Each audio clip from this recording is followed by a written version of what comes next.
여러분, 예수님을 믿는 사람들을 가리키는 말들이 여러 개가 있지 않습니까? 금방 떠오르는 게 뭐가 있을까요? 신자 되기 원합니다 할 때 신자.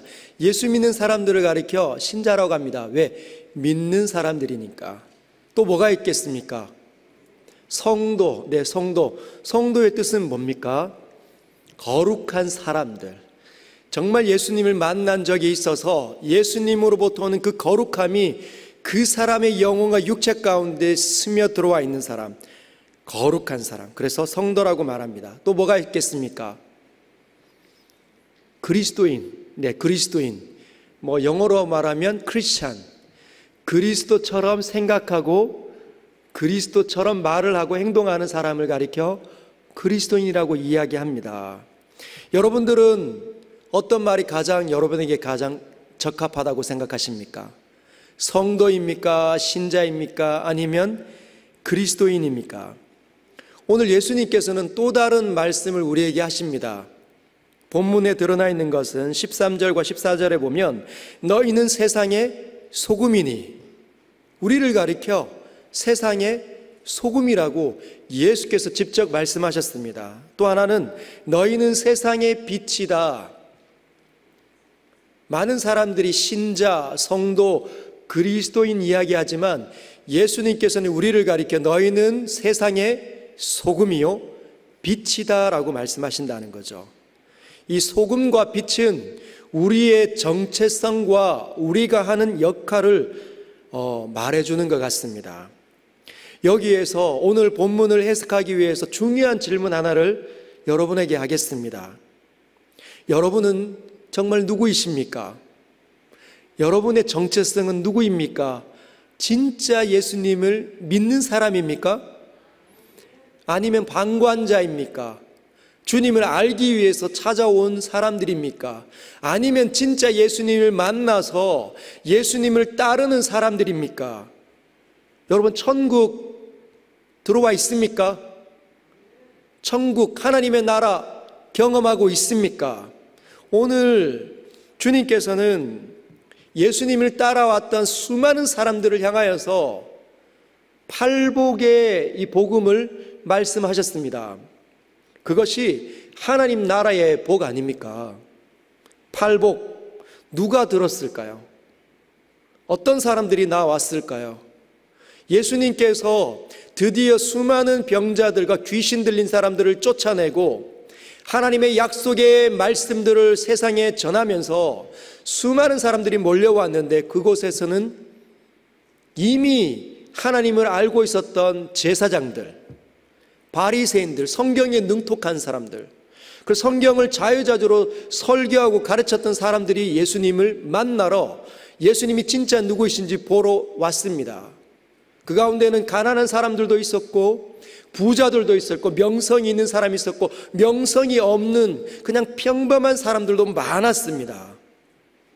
3절부터 12절을 통해 예수님께서 이렇게 말씀하시는 거죠. 예수님을 만나러 온 수많은 사람들에게 나의 나라, 하나님의 나라 천국은 이런 사람들만 들어올 수 있다. 여러분, 지금 이 시간에, 이 순간에 하나님께서 성령을 보내어서 예수님을 의지해서 예배하는 모든 백성들에게 하나님 약속하시고 만나주시는 분인 줄 알고 있습니까? 직접 이 자리에 하나님께서 성령으로 우리 가운데 함께하고 있는 줄 믿으십니까? 그러면 한번 잘 들어보십시오. 나의 나라는 아무나 들어올 수 없다. 나의 나라는 특별한 사람들에게만 열리는데 그 사람들이 첫 번째가 심령이 가난한 사람이다. 우리가 배운 것처럼 예수님 앞에 섰더니 우리의 영혼의 상태가 아무것도 있지 않았다는, 비어 있었다는, 절대적으로 선함도 없고 늘 내가 하고 싶은 대로 살아서 쭉정이밖에 없었다는 것을 알아서 주님, 제가 잘못 살았군요. 주님 용서해 주십시오 할 때 그 사람에게 하나님의 나라가 열린다는 겁니다. 자신의 마음이 하나님 앞에 영광과 거룩하신 하나님을 직면하면 자신의 더러움이 깨달아지는 사람이 심령이 가난해짐을 경험하는 사람들입니다. 그래서 내 죄가 이렇게 있었구나, 내가 남을 마음껏 미워하고 살았구나, 내가 틈만 나면 거짓말하고 살았구나, 그래서 마음이 아픈 거예요. 아픔이 일어나는 사람이 바로 하나님을 만난 사람입니다. 그래서 애통해하는 거죠. 그 사람에게 하나님의 위로가 주어지게 되어져 있습니다. 그래서 하나님을 진짜 만나게 되면 이제 어떤 일들이 일어날까요? 하나님 나라 안에 들어온 사람들은 이제 앞으로 이렇게 살게 될 것이다 라고 세 번째 복부터 이야기하십니다. 어떻게 해요? 온유하게 될 것이다. 왜 그렇습니까? 하나님 믿지 않을 때에는 야생마처럼 내 마음을 핥히면 들이받고 삐죽삐죽거리고 눈을 기고 싸우고 원수 같는 것은 나에게 있으니 한 번이라도 나쁜 말 대갚아 줘야 되지 않습니까? 그게 들에 있는 야생마 같은 기질의 사람들인데, 하나님을 만나니 영원하신 하나님 그 손에 붙잡혀서 다루어지니까 온순해지는 거죠. 도끼가 빠져내려가는 겁니다. 악함이 떨어져 나가는 거죠. 눈에서 사나움이 사라지게 되어져 있습니다. 그 사람들에게 바로 하나님의 나라가 기업으로 줄 것이다. 주님이 그렇게 말씀하셨다는 거죠. 그리고 의에 줄이고 목마름, 나는 왜 이렇게 의롭지 못하게 살았을까? 해야 할 일을 왜 하고 살지 않았을까? 남편으로서, 아내로서, 자식으로서 왜 나에게 주어진 일에 있어서 나는 하고 있지 않았을까? 그리고 왜 나는 해서는 안 되는 일들을 했을까? 한 번도 사과도 안 하고 용서하는데 받아주지도 않고 의롭지 못하는 사실을 깨닫고 나에게 굶주려 있다는 사실을 깨닫고 배고픔이 막 일어나는 그 사람들에게 하나님 다시 채우신다는 겁니다. 좋은 삶을. 그게 은혜입니다. 은혜. 여러분, 생명은 그런 것들이죠. 비어져 있는 것에 가득 차면 그게 생명력입니다.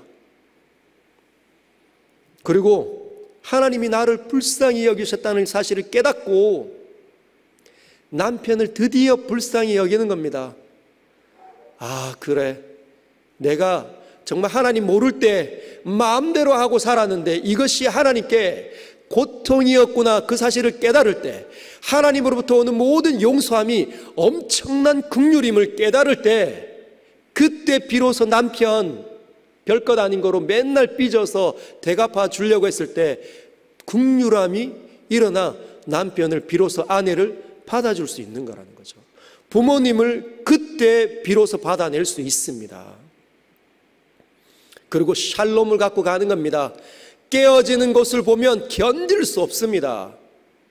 막 갈라져서 서로 반목하고 사랑하지 못하는 것을 보면 견딜 수 없는 거죠. 왜? 하나님을 만나서 하나님이 은혜가 철철하게 흘러나오니까 가고 싶은 거예요.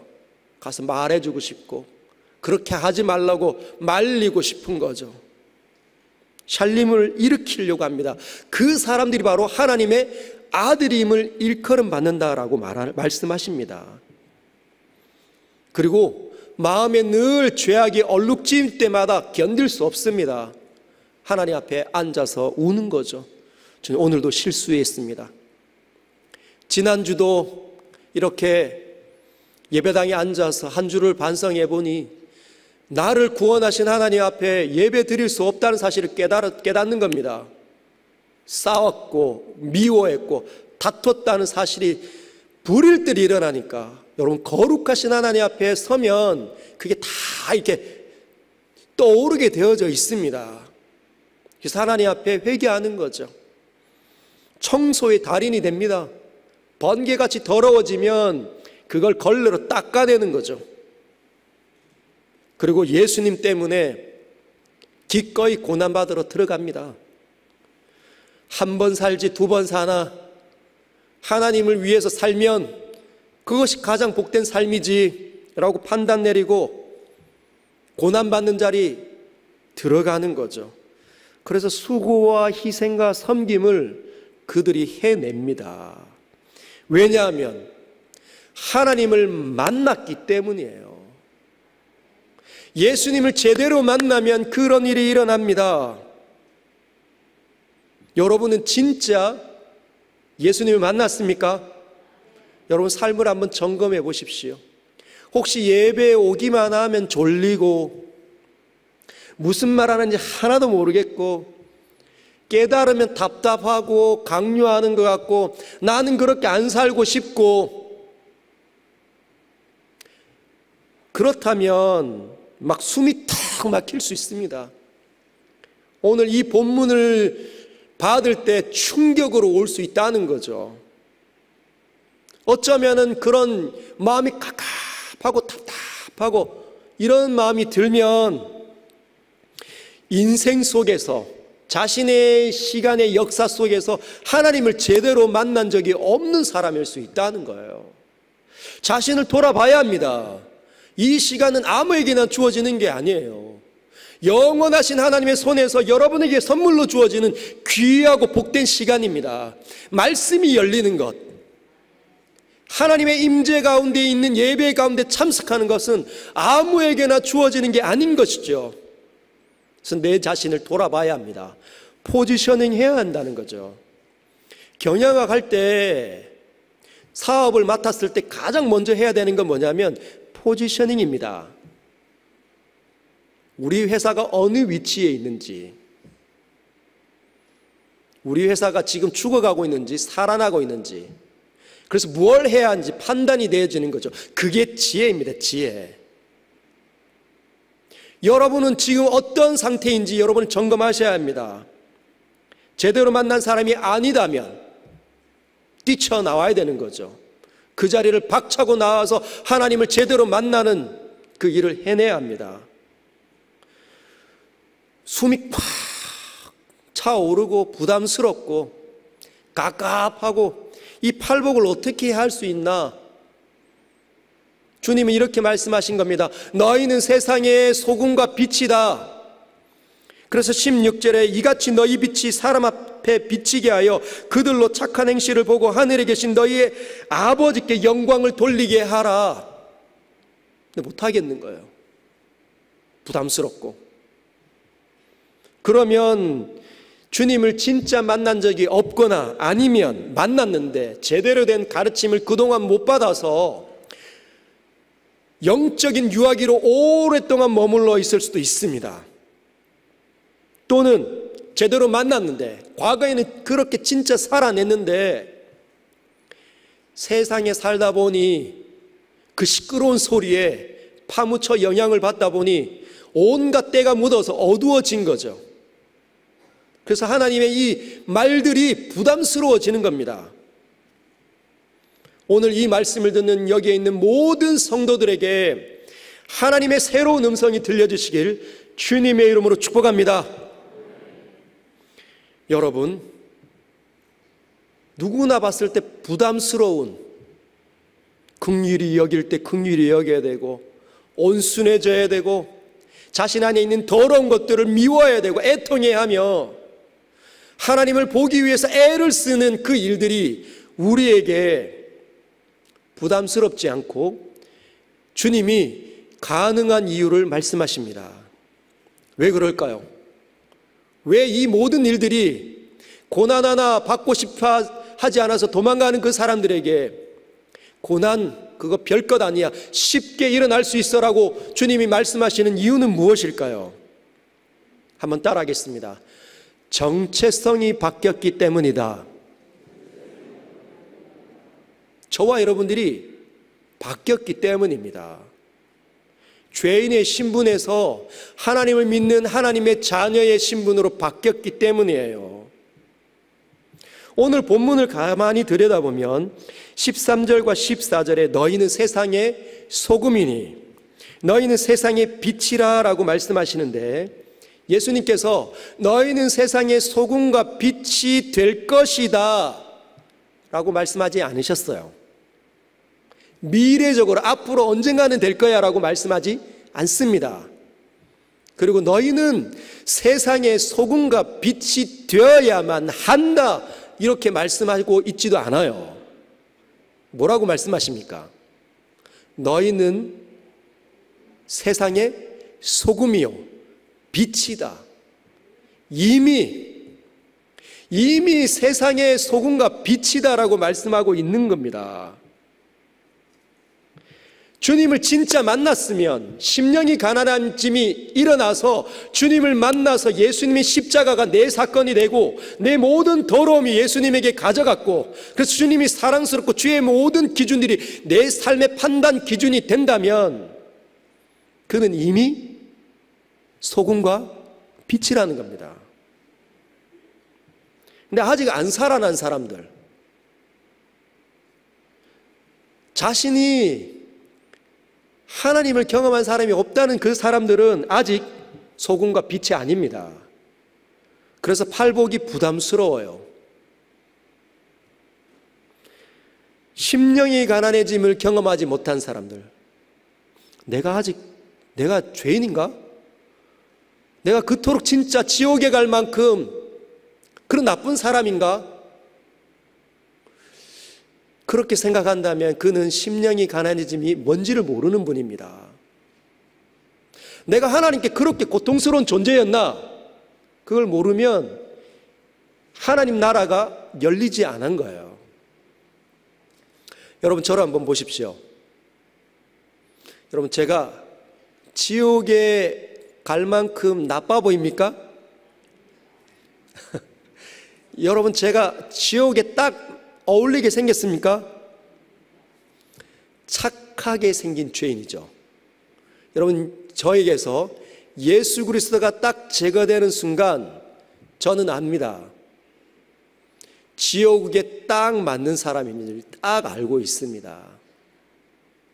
여러분들은 저를 모를 수 있어도 누구는 아십니까? 하나님은 다 아시는 거죠. 어릴 때부터 어떻게 살아왔는지 주님은 번개같이 다 떠올리시는 분이십니다. 다 판단하시고 다 알고 계신 분이십니다. 그런데 본인이 아직까지 그런 흉악한 죄인이다, 예수가 필요하다 경험되지 않았기 때문에 예수를 못 만난 거예요. 여러분, 이렇게 생각하시는 분들은 팔복이 답답하고 갑갑하고 힘들다고 생각하시는 분들은 나중에 언젠가는 소금과 빛이 될 수는 있어도 지금은 소금과 빛은 아닙니다. Right now, 현재는 아직 소금과 빛이 아니기 때문에 할 수 없다는 것이죠. 그래서 길들여지지 않습니다. 길들여지는 온유가 없어요. 늘 들나귀처럼 들이받습니다. 여차하면 들이받는 거죠. 기분 나쁘면 들이받고 눈 흘기고 온유함이 없는 겁니다. 여러분, 우리는 사람들을 능숙하게 속일 수 있는 자들입니다. 여러분, 말 안 하고 웃고 앉아 있으면 좋아 보이죠. 그러나 환경이 탁 열리는 순간 번개같이 마음이 어두워지면 남을 공격할 수 있습니다. 욕도 쉽게 팍 튀쳐나오는 거죠. 눈도 도끼 눈으로 순식간에 바뀌어질 수 있습니다. 그리고 아직 빛과 소금이 아는 사람들은 의에 줄이고 배고파하지 않습니다. 그게 뭔지도 몰라요. 아, 저놈들은 진짜 나쁜 놈들이야. 그래서 맞아도 싸, 저주를 받아도 싸, 재앙을 당해도 싸, 그런 말을 쉽게 내뱉습니다. 긍휼히 여김은 나랑 친한 사람들에게만 허락되는 거죠. 나에게 잘해주는 사람. 그리고 마음은 늘 죄악으로 얼룩져 있습니다. 그럼에도 고통스럽지 않아요. 그래서 하나님 앞에 앉아있을 때 그냥 한 주 동안 묻어있는 채로 앉아서도 예배 드려도 괜찮은 겁니다. 그리고 하나님 앞에 해결받지 않아도, 다시 용서함을 받지 않아도 그냥 마음껏 삶의 자리로 돌아가는 거죠. 그래서 회개 기도만 하면 졸립니다. 뭘 기도해야 될지도 모르겠고 하고 싶지도 않고. 하나님을 만난 적이 없으니 어떻게 일어나겠습니까? 빛이 비치지 않으니 더러움이 더럽다고 생각이 들지 않는 거죠. 화평을 전하기는커녕 화평을 늘 깨뜨립니다. 누가 웃고 있다, 꼴사납게 여기기 시작합니다. 뭐가 좋아서 웃고 다니나, 나는 진짜 이렇게 힘든데. 그래서 미워 죽겠는 거예요. 그래서 앞에서 찬양 두 손 들고 찬양하면 뭘 그렇게 요란스럽게 찬양하나, 그냥 경건하게 찬양하면 되지, 가사도 자꾸 가리구만. 그렇게 판단 내린다는 겁니다. 여러분, 박해는 고사하고 섬김과 희생하는 자리에 한 번도 나타나지 않습니다. 왜? 싫거든요. 귀찮거든요. 여러분, 이 당시에, 예수님 당시에 누가 그랬을까요? 대제사장들, 제사장 그룹들, 레위인들, 성경에 능통했던 랍비라 칭함을 받았던 바리새인들, 율법학자들, 서기관들, 이 사람들이 그랬습니다. 그 사람들은 오래 기도하는 사람들이었고, 헌금도 정말 많이 하는 사람들이었고, 예배 생활도 너무 잘하는 사람들이었습니다. 사람들에게 존경도 받았어요. 그럼에도 불구하고 주님은 아신다는 거죠. 한 번도 예수님 앞에 박살나 본 적이 없기 때문에 하고 싶지 않은 겁니다. 주님이 궁금해서 나왔지만 달라지지 않는 거죠. 여러분, 그래서 예수님을 진짜 믿는다, 리얼 크리스찬, 진짜 신자다, 진짜 성도다 라고 말할 수 있는 건 기도하는 것으로, 예배 생활하는 것으로, 봉사하는 것으로, 헌금 생활하는 것으로는 티가 나지 않습니다. 여러분, 이단들 한번 떠올려 보십시오. 이단들도 지금 주일날 모여서 예배 드리고 있겠죠? 그죠? 드리고 있을 겁니다. 그들에게도 목사가 있어서 설교 다 듣고 나갈 때 행복해하며 다 나갑니다. 찬양도 하고 기도도 하겠죠. 성경도 우리랑 똑같은 거 들고 다닙니다. 근데 뭐가 다릅니까? 예수가 있고 없고의 차이입니다. 본인들이 예수님이 실패했고 본인들이 새로운 예수 아닙니까? 그러니 선한 일들이 일어날 수가 없는 거죠. 가정들은 다 깨어져 갑니다. 그곳에 빠지는 가정들, 남편이 빠지면, 아내가 빠지면 가정이 풍지박산 나지 않습니까? 자녀들이 돌아오지를 못하는데, 예수님을 믿는 그 증거는 예배 생활하는 것으로, 기도 생활하는 것으로, 헌금 생활하는 것으로 드러나는 것이 아닙니다. 뭐로 드러나는 겁니까? 팔복이 가슴에 부딪혀 와 있느냐? 그래서 심령이 가난해짐을 경험해서 애통해야 하는 것들이 이 땅에서 한 번이라도 일어났느냐? 그래서 하나님의 손에 의해서 다루어지고 있는가? 생각과 말과 행동이 아름다우신 하나님을 닮아가고 있는지가, 그것이 증거가 되는 거라는 거죠. 주님 앞에 섰더니 오늘 이 말씀을 들으면서 여러분 마음에 찔림이 있으면 그게 심령이 가난해짐이 경험하는 자리입니다. 아, 나는 진짜 구제불능이었구나. 나는 진짜 내 맘대로 하고 살았구나. 그래서 내 아내가 그렇게 고통스러운데도 한 번도 내가 미안하다고 말도 못했고, 살아간다고 손도 못 잡아주고, 이렇게 얼굴에 주름살이 있도록 내 옆을 지켜줬는데 내가 고마워하지 못했구나. 반성이 끌어올라야 됩니다. 나는 진짜 비어져 있었구나. 절대적인 가난, 누구나 봤을 때 거지처럼 나는 그런 상태였구나. 자각을 해야 한다는 거죠. 여러분, 우리 모두는 영혼이 있는 존재로 창조되지 않았습니까? 영혼의 기능은 하나님을 찾는 기능입니다. 유일하게 모든 피조물들이 흙으로 다 창조되어졌지만 인간만이 영혼이 있는 존재로 창조되어졌어요. 그래서 영으로 존재하시는 그 하나님을 유일하게 찾아낼 수 있고, 만날 수 있고, 기도할 수 있고, 그분을 찬양할 수 있고, 그분과 교제할 수 있도록 지음을 받은 사람들이 우리입니다. 그러면 살아났으면, 영혼이 다시 살아났으면 그런 반응이 일어난다는 거죠. 아, 내가 진짜 하나님을 찾지도 않고 감사하지도 않고 살았구나. 내게 그 귀한 인생, 그 시간이라는 역사를 허락해 주셨음에도 불구하고 내가 귀하게 여기고 살지 못했구나. 나에게 붙여준 사람들, 내 부모님, 내 형제들, 내 가족들조차도 내가 귀하게 여기지 못하고 그렇게 살았구나. 내 마음대로 시간과 물질을 탕진하면서 살았구나. 깊은 탄식이, 통회함이 막 끌어오르는 겁니다. 그럴 때 여러분, 하나님께서 아버지가 되시고 그 통회하는 사람이 아들이 되는 거죠. 긍휼에 풍성하신 그 하나님께서 그 손을 잡아 일으켜 세워주시는 겁니다. 여러분, 탕자의 비유 기억나십니까? 자기 혼자 아버지의 재산 다시 받아가지고 세상에 가서 허랑방탕하게 살다가 완전히 쫄딱 망한 다음에 아버지를 다시 떠올리는 거죠. 아버지 집에는 먹을 것이 많은데, 아버지 진짜 좋았는데, 내가 아버지가 죽지도 않았는데 유산을 받아서 이렇게 살았구나. 내가 아버지의 집에 다시 돌아가고 싶다. 가서 그냥 종처럼이라도 살아봤으면 좋겠다고 털레털레 걸어오는 겁니다. 회개하고. 근데 그 아들의 모습을 먼 발치에서 아버지가 캐치를 한 거예요. 버선발로 뛰어 들어가서 목을 안고 입술을 맞추고 같이 웃고 즐거워 행복하며 손을 잡고 가락지를 끼워주는 거죠.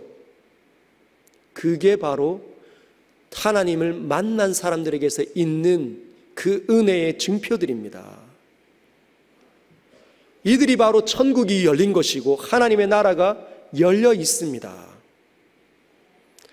자신도 모르게 세상에 소금과 빛이 되어진 것이죠. 여러분, 예수님께서는 우리를 먼저 세상의 소금으로 보내십니다. 한번 따라할 거예요. 나는 세상의 소금이다. 여러분, 세상의 소금입니다. 여기에 말하는 세상은 헬라어 원문으로 개라는 단어가 쓰여져 있습니다. 한번 읽어볼까요? 개. 이 개라는 단어는 우리가 밟고 다니는 땅을 의미합니다. 땅.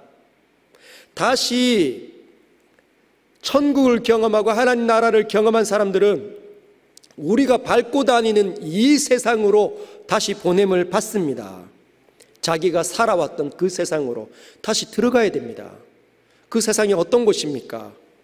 기쁨도 있고 즐거움도 있고 행복감도 있지만 기쁘고 즐겁고 행복하기 위해서 남을 짓밟을 수 있는 싸움과 다툼이 순식간에 일어나고 어두워지는, 그래서 전쟁도 불사하는 곳이 바로 세상 아닙니까? 그 세상에 가면 절망하고 고통스러운 일 경험할 수 있습니다. 근데 그 세상으로 하나님을 믿는 사람들, 예수님을 진짜 만난 사람들이 보냄을 받고 있다는 거 꼭 기억하십시오. 근데 13절에 보면 예수님께서 소금의 역할을 이렇게 말씀하십니다. 너희는 세상의 소금이니 소금이 만일 그 맛을 잃으면 무엇으로 짜게 하리요? 소금의 역할을 어떤 것으로 지금 예수님께서 말씀하신가요? 짠맛을 내는 것으로. 짠맛을 내는 것으로. 여러분, 짠맛을 왜 냅니까? 고기를 구워 먹어보신 적 있습니까? 숯불에 양념한 거 말고 생고기 숯불에 탁 구워서 그냥 먹어도 맛있죠. 그런데 더 맛있는 건 소금을 찍어 먹으면 진짜 맛있습니다. 맛이 풍부해지는 거죠. 그런데 여러분, 국을 끓여본 적 있습니까? 사골국이나 콩나물국. 사골국 끓이고 콩나물국을 끓였는데 고춧가루도 넣고 마늘도 풀어서 콩나물국을 끓였는데 소금 간을 안 했다. 맛을 보면 어때요? 못 먹습니다. 맹탕이에요. 그런데 소금을 간하면 음식이 아주 시원한 맛깔나는 콩나물국이 된다는 사실입니다. 그게 무슨 말일까요? 이 세상이 하나님을 떠난 존재로 이 땅에 있다 보니까 늘 번개같이 어두워지고 다투고 싸우는 일 때문에 그 속에 사는 사람들이 고통스러워하는 거죠. 세상의 본연의 맛을 경험할 수가 없다는 겁니다. 주님께서는 예수님을 만난 사람들은 이제 소금이니 너희는 세상으로 들어가서 소금처럼 맛을 내라고 말씀하신다는 겁니다. 여러분, 가정다운 맛을 내려면 누가 반드시 있어야 합니까? 예수님을 만난 사람이 반드시 필요합니다. 예수님을 만나지 못하면 번개같이 어두워져서 서로를 질타하는 부부싸움이 1시간, 2시간, 3시간 지나도 끝이 없이 그 갈등이 지속해서 결국은 우리는 안 맞아 결론 낸다는 거죠. 근데 예수님을 진짜 만난 사람이면 상대방을 그때 비로소 참아냅니다. 아내로서, 남편으로서 성질이 나고 내 마음을 핥히니까 대갚아주고 싶은데 예수님이 보이잖아요. 나를 위해서 죽으신 예수께서 그 흘리시는 피가 분명하게 보여지니까 다시 대갚아주고 싶은 마음을 주님의 통제에 갖추게 되기에 중단하는 겁니다. 참아내게 되는 거죠. 그러면 가정이 그때 비로소 가정의 맛을 느끼는 겁니다. 엄마와 아빠가 다투면 그 가정에 있는 자녀들은 도망가고 싶습니다. 여러분 다 경험해 보셨죠? 머리가 이끗하셨던 우리 선배님들, 우리 형님 누님들도 다 경험해 보셨지 않습니까? 우리 부모의 세대는 생각보다 부부싸움이 잦았습니다. 그리고 험했고, 지금은요 그만큼 험하지 않아도 고통스러운 건 매일 마찬가지입니다. 엄마 아빠가 다투면 유쾌하지 않아요. 아이들은 다 독립하고 싶어 하죠. 빨리 집 나가고 싶다, 도망가고 싶다. 그런데 엄마 아빠가 진짜 예수의 사람이 되면 팔복의 일들을 해내기 위해서 주님 앞에 굴복을 당하면 소금의 역할을 한다는 겁니다. 가정이 비로소 가정다워지는 거죠. 여러분 직장도 마찬가지입니다. 직장에 하나님 믿지 않는 사람들이 가득 차니까 꼴보기 싫지 않습니까? 적절하게 일해서 그냥 봉급받고 말지 않습니까? 그런데 그 직장에 세상의 소금과 같은 사람으로 부름받은 저와 여러분이 있어서 그 다른 하나님 안 믿는 사람들이 우리 저 과장님, 저 부장님 때문에 나 직장 가고 싶다. 진짜 직장 생활이 할만난다. 우리 사장님이 하나님 믿다 보니까 나는 내 직장이 얼마나 감사한지 몰라. 직장의 본연의 맛을 느낀다는 겁니다. 교회는 어떨까요? 진짜 예수님을 만난 사람, 마음에 부딪혀서 하나님 앞에 통제받고 하나님 앞에 굴복하고 주님의 거룩한 말씀이 자기의 기준이 된 사람들이 있을 때 세상에서 절망하고 고통스럽고 갈등이 있는 사람들이 떠올리는 거죠. 권사님 보고 싶다. 집사님께 상담하고 싶다. 가서 집사님의 입에서 나오는 하나님의 기도 소리 듣고 싶다. 그렇게 되지 않습니까? 그리고 주님은 우리를 가리켜 다시 세상에 너희는 빛이다 라고 말씀하십니다. 우리 한 번 더 읽어볼까요? 14절 읽도록 하겠습니다. 시작. 너희는 세상의 빛이라 산 위에 있는 동네가 숨겨지지 못할 것이요. 우리를 가리켜 세상의 빛이라고 말씀하십니다. 여기에 쓰여진 세상은 소금에 쓰여진 개라는 단어가 쓰여져 있지 않고 전혀 다른 단어가 쓰여져 있습니다. 우리 한글 번역자들은 같이 세상으로 번역했지만 원문은 이렇습니다. 한번 읽어볼까요? 코스모스. 여러분 코스모스라는 단어가 바로 세상이라는 뜻이에요. 우주를 뜻하는 단어가 코스모스입니다. 코스모스. 우리를 가리켜 너희는 세상의 빛이다라고 말씀하실 때 주님이 예수님께서 어떤 장면을 떠올리면서 코스모스라는 단어를 사용하셨을까요? 여러분 떠오른 장면이 있습니까? 온 우주에 빛이 비쳤던 장면. 태초에 천지가 창조할 때 여러분 하나님께서 자기 자신을 계시하기 전에는 흑암이 깊은 가운데 온 세상에 가득했죠. 아무것도 보이지 않습니다. 지금 대낮으로 밝지만 태양이 떠 있어서 밝은 거지 우리가 우주로 날아가면 깜깜하다는 거죠. 태양의 반대편으로 갔을 때 그 모습이 바로 우주의 모습입니다. 근데 빛이 별들도 없는 그 상황에 주님이 뭐라고 말씀하십니까? 빛이 있으라. 빛이 있었고 하나님 보시기에 심히 좋았더라. 주님이 우리를 다시 예수님이 만난 우리를 가리켜 너희는 세상의 빛이다라고 말씀하시며 재창조를 일으키십니다. 세상은 다 어두워져 있지만 무엇이 옳고 그른지 아무것도 분별할 수 없어서 자기 하고 싶은 데 살아가지만 우리를 통하여서 빛을 창조해 내십니다. 세상을 비추는 거죠. 다시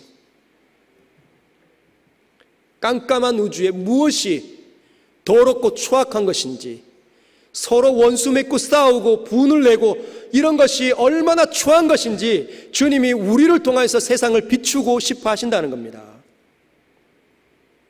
그래서 하나님을 진짜 만난 사람이 아니면 모른다는 거죠.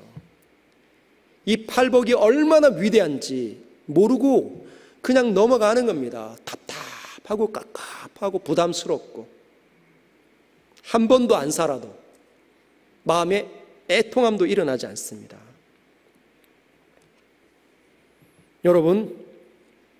여러분을 통해서 빛이신 여러분을 통해서 주변 사람들이 판단을 내려야 합니다. 저렇게 사는 사람도 있구나. 다 나쁜 사람들만 인 줄 알았더니 저렇게 사는 사람들이 진짜 있었구나. 그 삶을 막 그냥 내가 같이 살아야겠다 이런 마음이 안 들더라도 인정이 돼야 되는 거죠. 진짜 있구나. 리얼 크리스찬이 진짜 있구나.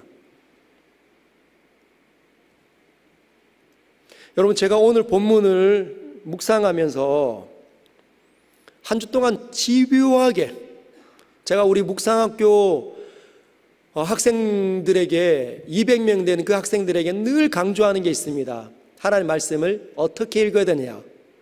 집요하게 읽어야 된다. 집요하게 묵상해내야 된다. 거기서 하나님은 독특한 세계관을 갖도록 내 삶의 원래가 되도록 집요하게 붙잡고 있어야 된다. 그 일을 제가 날마다 매주마다 하고 있거든요. 이 산상설교 말씀을. 그런데 하나님께서 오늘 새벽에 저를 또 깨우시는 거예요. 충분히 좀 자야 되는데, 좀 자서 맑은 정신과 건강한 육체로 여러분 앞에 서야 되는데 또 새벽에, 꼭 또 새벽에 주님이 저를 또 깨우십니다. 그리고 그 말씀이 다시 생각나게 하시면서 두 가지 장면을 저에게 보여주셨습니다. 기도하는 가운데. 한 장면은 세상의 소금에 관한 한 모습을 저에게 보여주셨습니다. 첫 번째가 한 주부가 가족을 위해서 요리를 만드는 한 주부의 모습을 저에게 떠올려 주셨습니다. 미역국을 끓이는데 자기가 익숙했던 그 소금을 사용하는 거예요. 이때 이 정도 소금가 나면 진짜 맛깔나지 해서 탁 넣었는데 탁 풀었습니다. 소금이 잘 녹아내려서 국이 굉장히 맛깔난 거예요. 탁 한 그릇씩 퍼서 가족들한테 다 줬는데 가족들이 최고로 좋아하는 거죠. 엄마 오늘 미역 최고예요. 엄마 칭찬하는 겁니다. 그 엄마가 너무 행복한 거죠. 근데 다른 날에 이제 가족들을 위해서 콩나물국을 끓이려고 준비를 합니다. 콩나물 넣고 고춧가루 넣고 마늘 풀어서 했는데 마지막으로 새로 들어온 소금이 있었지. 그 귀한 소금이라고 하는데 그 소금을 한 숟갈 떠서 이렇게 저셨습니다. 그리고 간을 맡았는데 맹탕인 거예요. 왜 그러지? 다시 한 숟갈, 이거 좋은 소금이라고 하는데 다시 한 숟갈 넣어서 젖었습니다. 또 먹었는데 맹탕인 거예요. 근데 알고 보니까 이렇게 소금을 넣은 그 소금들이 물 위로 둥둥 떠오르는 거예요. 보니까 가짜 소금. 물에 안 녹고 좋은 소금이었다고 생각했는 그 소금이 다 가짜 소금이었어요. 맛을 절대 내지 않는 거죠. 두 번째 하나님께서 보여주신 그 장면은 이런 겁니다. 이번에는 사람이 아니라 하나님 자기 자신이 등장하셨습니다. 하나님께서 세상을 밝히기 위해서 잔을 가지셨는데 이게 잔이 술잔이 아니라 등잔입니다. 등잔. 이 등잔에다가 불을 붙여서 이게 등경 위에 놓는 겁니다. 세상을 비치기 위해서. 이렇게 다 놓는 거죠. 그런데 어느 등잔을 손에 쥐셨는데 불을 당겼는데 불이 붙지 않는 거예요. 왜 이러지? 불은 계속 납니다. 불은 계속 되는데 불이 붙지 않아요. 여러분, 그 불을 가리켜 요한복음은 이렇게 말씀하십니다. 요한복음 1장 9절. 참 빛 곧 세상에 와서 각 사람에게 비추는 빛이 있었나니. 참된 빛이 여기서 누구냐면 예수 그리스도입니다. 예수의 이 참빛을 성부 하늘 아버지께서 가지시다가 등잔을 갖고 당긴 거예요. 불을 당겼는데 불은 여전히 참빛이 불을 붙이는데도 불이 붙지 않습니다. 어떻게 된 걸까요? 초가 아니었다는 거죠.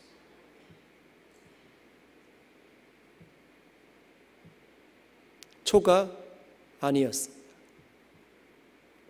여러분, 예수 그리스도를 매 주일마다 직면하고 그분의 기록된 말씀이 열려서 사람 마음밭에 부딪히는데도 불이 당겨지지 않는다.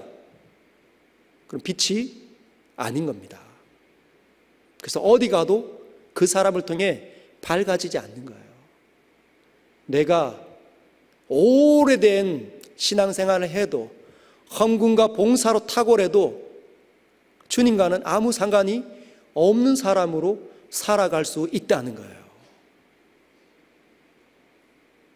여러분, 기억하십시오. 오늘의 이 말씀이 적잖이 충격이 되시는 분이 있을 수 있습니다. 제 자신에게 한번 던져봤습니다. 나는 과연 소금과 빛일까? 나는 과연 하나님을 진짜 만난 사람일까? 얼굴이, 눈빛이, 말하는 것이, 행동하는 것이 하나님을 닮아 있나? 길들여지는 그 온유함이 있나? 세상의 악함 때문에 의에 줄이고 있는가? 내 자신을 기꺼이 내어놓고 있는가? 교인들에게 내 자신을 주고 있는가? 따뜻한 사람으로 다가가고 있는가? 그들에게 착한 행실을 비춰주고 있는가? 반문했습니다. 교회를 유익하는데 내 시간을 써야 합니다. 교회가 깨뜨려지는데 절대로 제 자신을 사용하면 안 되는 거죠. 목사로서 교회가 망가지는데 일주하고 내 억울함만 우리 장로님들이 와 오셔가지고 제 억울하게 만들면 나 못 살겠다 하고 던져버리면 그것이 바른 삶이라고 여러분 판단 내리시겠습니까? 여러분 모두에게도 한번 점검해 보십시오. 포지셔닝을 한번 다시 해 보십시오. 나는 어느 위치에 있는가? 진짜 예수 그리스도의 말씀이 나의 기준인가? 나의 법인가? 내 일어나는 모든 것들을 잠재울 만큼 주께서 말씀하시면 나는 덮을 수 있는가? 말씀해 보십시오. 그리고 정말 주님을 만난 적이 있다면 이제 여러분의 가정으로 들어가시고 여러분의 직장과 학업과 학교와 삶의 주변으로 가시고 교회로 들어오시고 세상으로 들어가서 밝혀내시고 참된 맛을 보여주시길 주님의 이름으로 축복합니다.